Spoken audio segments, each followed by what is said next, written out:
Assalamualaikum Sobat Football United, ringan amatiran ala gua. Wow, legenda Manchester United ini Paul Scholes marah. Dan ini diungkapkan langsung di sosial media dari Paul Scholes ya. Kalau tidak salah, sebentar gua ingin melihatnya. Iya, dari story-nya nampaknya. Ya, dari Instagram dari Paul Scholes, sorry. Nah, apa sih yang membuat Paul Scholes ini marah? Ternyata, langsung aja, ini terkait dengan Kobbie Mainoo. Gua akan bacakan apa yang dikatakan oleh Paul Scholes ya, ataupun ditulis di Instagramnya. Dia mengatakan omong kosong. Anak ini dikacaukan ya, atau dikacaukan dengan tidak memberikan menit bermain di sebuah tim yang tidak bisa mengontrol pertandingan sepak bola. Benci atau tidak suka ya melihat homegrown players cabut, tapi ini mungkin hal yang terbaik untuk dia saat ini. Cukup adalah cukup. Ya, Ruben Amorim ini sebelumnya mengatakan kalau dia mempertimbangkan Kobbie Mainoo ini adalah sebagai seorang starter seperti pemain lain. Tapi menurut Paul Scholes kenyataannya tidak demikian ya. Justru tidak ada kepercayaan yang cukup besar yang diberikan oleh head coach Manchester United kepada Kobbie Mainoo. Dan menurut Paul Scholes ya yang lebih baik bagi seorang Kobbie Mainoo adalah untuk cabut dari Manchester United. Ya, kalau melihat penampilan dari Kobbie Mainoo sampai dengan sejauh ini memang sangat minimal banget ya. Seingat gue, sebentar gue ingin pastikan dulu dengan data yang dia tidak pernah tampil semenjak liga ini, kompetisi ini diputar ya. Dia tidak pernah tampil 1 jam 60 menit, dia tidak pernah. Dia hanya tampil 1 menit ketika menghadapi Crystal Palace, ini di pertandingan terakhir. 33 menit ketika menghadapi Everton, 21 menit ketika menghadapi Brighton, 14 menit ketika menghadapi Sunderland, 25 menit menghadapi Brentford, 4 menit menghadapi Chelsea. Menghadapi Burnley, apakah dia tampil sebagai starter? Tidak, dia tidak tampil sebagai starter. Dia tampil di babak kedua. Satu-satunya pertandingan, kalau gue tidak salah ini, di mana dia tampil sebagai starter adalah ketika Manchester United menghadapi Grimsby, di mana pada saat itu Manchester United kalah ya. Tapi kalau melihat situasi ketika pre-season, menit bermainnya cukup tinggi nih, 45 menit ya kan, menghadapi Leeds, 66 menit menghadapi West Ham, lalu 57 menit menghadapi 57 menit menghadapi Everton.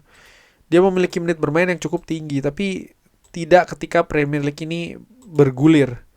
Nah, ini hal yang menarik menurut gua. Menurut gua ini ada kaitannya juga dengan update dari squad Manchester United. Karena ketika pre-season, kalau gua buka data ketika Manchester United misalnya menghadapi West Ham ya, pada saat itu Cunha sudah datang, Mbeumo belum hadir. Sebentar gue ingin lihat. Ya, Mbeumo belum hadir di Manchester United, sehingga posisi dari Mbeumo ini diisi oleh Bruno Fernandes. Sementara Kobbie Mainoo dengan Manuel Ugarte ini menempati lini tengah. Nah, saat ini atau ketika ya liga sudah bergulir, faktanya ada Mbeumo ya kan, yang dengan adanya Mbeumo maka Bruno Fernandes ditempatkan di tengah. Penampilan impresif dari Casemiro yang juga membuat akhirnya ya lebih sering diberikan kesempatan. Kalau kita berbicara terkait dengan Kobbie Mainoo menjadi starter, artinya ya dia harus menyingkirkan nama-nama yang ada di posisi yang dia mainkan nih kan. Misalnya nggak mungkin dia tampil di center back, tidak mungkin dia menjadi kiper, tidak mungkin dia menjadi ujung tombak. Artinya ya kita berbicara wingback juga tidak mungkin ya. Kita berbicara di lini tengah ya. Ada 2 gelandang serang, ada 2 gelandang tengah. Kalau kita berbicara terkait dengan gelandang serang, ada 2. Mbeumo, proyeksinya seperti itu sebagai pemain inti, dan Cunha, ya kan.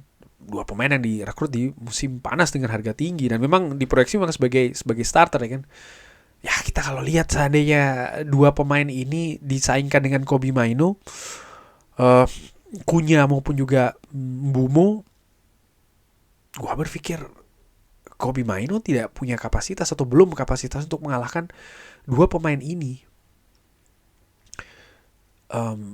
Cunha lebih impresif, kecepatannya lebih tinggi, dia punya keberanian untuk membawa bola, kualitas dribblingnya juga gua pikir lebih baik, dan ada satu hal juga yang tidak kalah penting, karakter meledak dari Cunha dalam tanda kutip ini juga menarik menurut gua sebagai profil seorang Matheus Cunha juga ya kan. Dan kalau melihat Mbeumo saat ini menjadi andalan lini serang Manchester United, gol terbanyak di hampir semua atribut serang statistiknya Mbeumo ini ada di 3 besar. Ini menunjukkan bagaimana pentingnya peran Mbeumo bagi lini serang Manchester United. Dan saat ini gue pikir Mbeumo adalah pilihan terbaik di sana, bukan Kobbie Mainoo.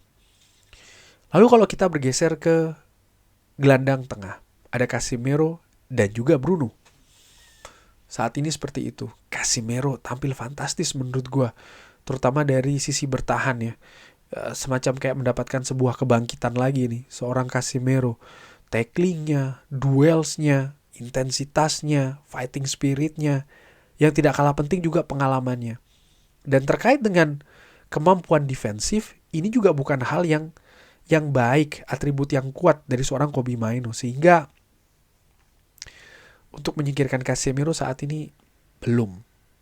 Bagaimana dengan Bruno Fernandes?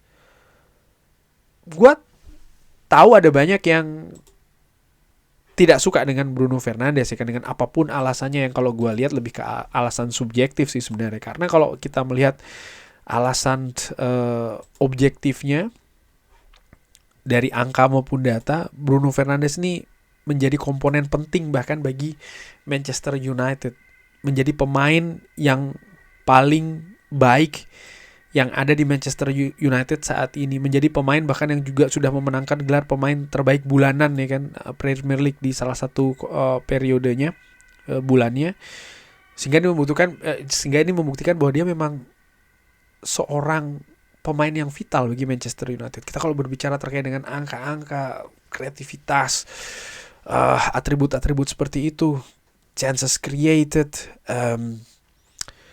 goal, assist, Bruno luar biasa. Dan fakta lainnya dia sebagai kapten juga tidak bisa dinafikan begitu. Ruben Amorim sering mengatakan ya head to head Kobbie Mainoo dengan Bruno, dan menurut gue ini tidak fair. Kenapa? Karena jelas Bruno ada di atas Kobbie Mainoo, jauh bahkan. Sehingga untuk menggeser Bruno sebagai starter juga gue pikir tidak bagi Kobbie Mainoo. Lalu bagaimana keadaannya? Ya yang ada saat ini ya Kobbie Mainoo memang harus menunggu dari bangku cadangan. Harus dipahami juga dalam sepak bola tidak ada yang statis gitu ya. Artinya bisa saja ada kondisi menurun dari seorang Bruno. Bisa jadi juga ada situasi menurun dari seorang Casemiro, Mbeumo ataupun juga Cunha. Dan ketika jendela itu terbuka barulah Kobbie Mainoo bisa masuk. Kobbie Mainoo juga bukannya tidak diberikan kesempatan ya, menurut gua Kobbie Mainoo sempat juga diberikan menit bermain, bahkan menit bermain penuh ketika menghadapi Grimsby, tapi Manchester United kalah. Mungkin proyeksinya dia memang ditampilkan dengan menit bermain tinggi di kompetisi-kompetisi seperti ini, tapi fakta bahwa Manchester United kalah ya dia tidak bisa mendapatkan menit bermain yang tebal. Lalu kesempatan sebagai pemain pengganti juga tidak bisa menjadi sebuah ajang yang meyakinkan untuk dia bisa dia luar biasa gitu. Dia tampil 33 menit misalnya ketika menghadapi Everton. Dia tampil 21 menit ketika Manchester United kalah menghadapi Brighton. 2 pertandingan yang Manchester United kalah. Lalu dia tampil 25 menit juga ketika Manchester United menghadapi Brentford. Ketika itu Manchester United kalah. Dia tampil ketika Manchester United kalah 3-0 dengan Manchester City selama 29 menit. Dan dia tampil 45 menit ketika Manchester United hanya bisa menang tipis menghadapi Burnley. Jadi ketika dia tampil pun juga secara kolektif dan juga secara individu dia tidak menunjukkan kontribusi. Jadi dengan faktor seperti ini, gue menilai apa yang dikatakan oleh Paul Scholes ya, dengan segala hormat, segala respect, dia legenda Manchester United, pemain luar biasa by the way Paul Scholes, yang lebih ada lebih unsur emosional ya, artinya home ground players yang dia katakan ya kan. Lebih ke sana sih menurut gue. Gue sendiri juga ingin sebenarnya ada icon dari Manchester United yang memang berasal dari Manchester, lahir besar di Manchester, dari tim kanak-kanak Manchester, terus berterusan sampai dengan tim utama. Dan Kobbie Mainoo punya itu semua. Bahwasanya sekarang sistem seperti ini yang nampaknya tidak begitu fit dengan Kobbie Mainoo ya, dengan cocok dengan Kobbie Mainoo, ini juga merupakan hal lainnya yang harus diperhatikan. Tapi, nah ini ada tapinya. Tadi gue katakan di awal ya kan, bagaimana kesempatan Kobbie Mainoo bermain di preseason ini kan sangat terbuka. Salah satunya adalah ketidakadaan Mbeumo. AFCON mendekat. Bisa jadi akan ada perubahan nasib dari Kobbie Mainoo di sana. Bruno Fernandes bisa didorong ke depan di posisinya Bryan Mbeumo. Dan posisi dari Bruno Fernandes bisa jadi akan ditempati oleh Kobbie Mainoo. Dan itu yang gue lihat yang akan terjadi nanti ketika Mbeumo absen. Kurang lebih seperti itu. Bagaimana menurut Sobat Football United? Seperti biasa silahkan drop di kolom komen. Terima kasih sudah menyaksikan. Jangan lupa like, sholat, dan juga subscribe. Wassalamualaikum warahmatullahi wabarakatuh. Thank you.